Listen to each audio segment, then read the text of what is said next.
Hello friend, information tutor পর চ্যানেলের পক্ষ থেকে আপনাদের সবাইকে স্বাগতম জানাই। হ্যাঁ বন্ধুরা, এইমাত্র এনআরসি আর সিএবি বিল নিয়ে উঠে এলো এক বড়সড় আপডেট। যারা এতদিন ধরে এনআরসি বা সিএবি বিলকে সমর্থন করে এসেছিল, এবার তারা কিন্তু আর সরাসরিভাবে জানিয়ে দিল তারা কেউ সিএবি এবং এনআরসি বিলকে সমর্থন করছে না। তবে আজকে আমরা এটা নিয়ে আলোচনা করব। তবে আপনি যদি ভারতীয় হয়ে থাকেন তাহলে অবশ্যই ভিডিওটি প্রথম থেকে লাস্ট পর্যন্ত দেখবেন এবং ভালো লাগলে একটা লাইক করবেন এবং বেশি বেশি করে শেয়ার করে কিন্তু সবাইকে জানিয়ে দেবেন। তো ফ্রেন্ড, বিস্তারিত জেনে নেওয়া যাক যে এনআরসি আর সিএবি বিল নিয়ে নতুন কি আপডেট দিল কেন্দ্রীয় সরকার। তো ফ্রেন্ড, সংশোধনীয় নাগরিকত্ব আইন এবং এনআরসির এনডিএ জোট শিবিরে যে এত বড় ফাটল ধরবে তা কিন্তু কোনোদিনও কল্পনা করতে পারেনি মোদি আর শাহার জুটি। তো ফ্রেন্ড, বিজেপি একগুঁয়েমির জন্য এনডিএর অন্দরে কাঁপুনি ধরেছে, কারণ তারা জাতি ধর্ম বর্ণ নির্বিশেষে সব মানুষকে নিয়ে চলতে পারে না। তার এই অক্ষমতার জন্য আজ এই অবস্থা। তো ফ্রেন্ড, যেই অঞ্চলগুলিতে ভরসা পেয়ে এত বড় সিদ্ধান্ত নিয়ে ফেলেছিল বিজেপি সরকার, এখন তারাই একে একে সরে যাচ্ছে এবং নাগরিকত্ব সংশোধনী বিল সংসদে পাশ করানোর সময় যে এনডিএরা এইসব জোট শরিকে সমর্থন পেয়েছিল কেন্দ্রীয় মোদী সরকার, এখন তারাই তার বিরোধিতা করতে শুরু করেছে।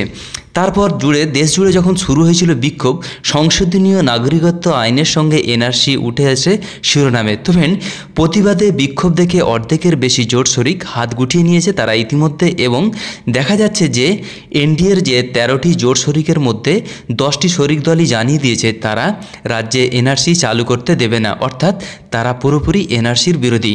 তো ফ্রেন্ড, এবার এই জোট শরিকরাই সংসদে কেন্দ্রকে নাগরিকত্ব বিল পাশ করতে সাহায্য করেছিল, কিন্তু এখন তারা বলছেন যে তারা এই বিল বা তাদের এর জায়গাতেই তারা আর এনআরসি চালু করতে দেবে না।